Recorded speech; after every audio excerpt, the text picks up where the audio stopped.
Novembre 1917. La Russie s'embrase dans un déluge de feu et de sang. Un bourdonnement lourd emplit Pétrograd et résonne sourdement dans les tympans. La révolte roule et gronde bien au-delà de la capitale. La foule se répand comme une vague destructrice, une tempête qui fait chavirer les villes, frissonner les campagnes et s'ébranler le pays tout entier.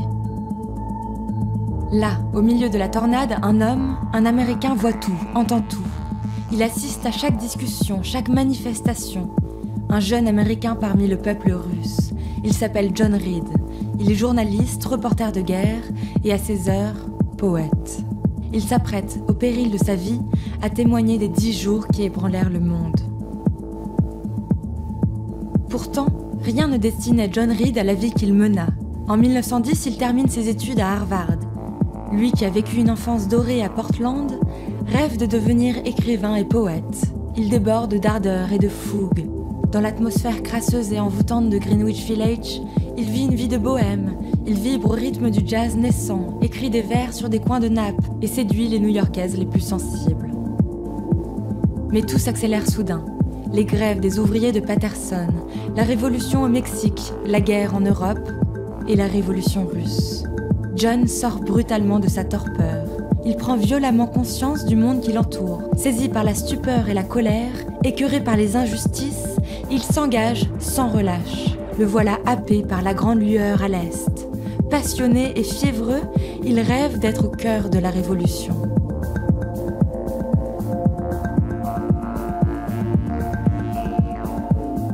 Septembre 1917.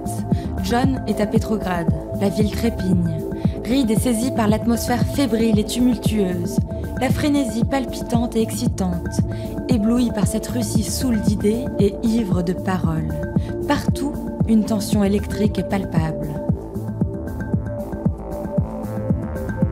John s'infiltre dans toutes les assemblées, se glisse dans toutes les discussions, se faufile dans les cafés, les casernes, les salles de réunion.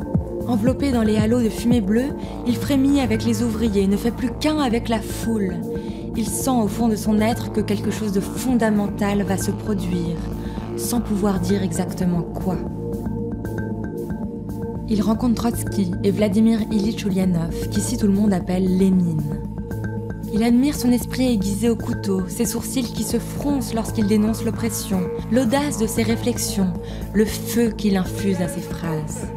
À ses côtés, il vit la révolution heure par heure, minute par minute. Dans la nuit du 6 novembre, les bolcheviks prennent le contrôle des ponts, des gares, de la banque centrale, de la centrale téléphonique. John Reed est là, dans la masse sombre des insurgés, marchant en silence dans ce fleuve rouge qui emplit les rues dans l'obscurité de la nuit. Avec eux, il escalade les barricades et pénètre dans le palais d'hiver. Il est là aussi le lendemain matin, à l'Institut Smolny. Il prend note des discussions. Dans l'odeur âcre du tabac, les révolutionnaires s'entassent, débattent, protestent et ovationnent Lénine. Dans le tonnerre d'applaudissements, John assiste émerveillé à la victoire de la révolution. Porté par une impulsion qui le dépasse, il joint sa voix au crescendo lent et puissant de l'Internationale. Le chant roulait puissamment à travers la salle, écrit-il, ébranlant les fenêtres et les portes et allant se perdre dans le calme infini du ciel. Les jours passent et John Reed n'a plus qu'une idée en tête, rédiger sa grande œuvre. Il rassemble ses papiers, ses archives, ses notes et se met furieusement à écrire.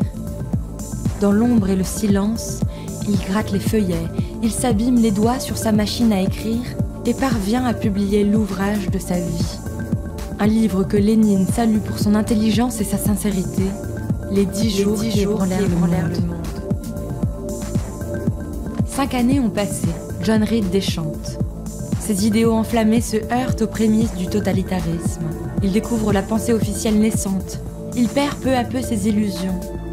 Tandis que ses espoirs s'évanouissent, le typhus prend doucement possession de son corps.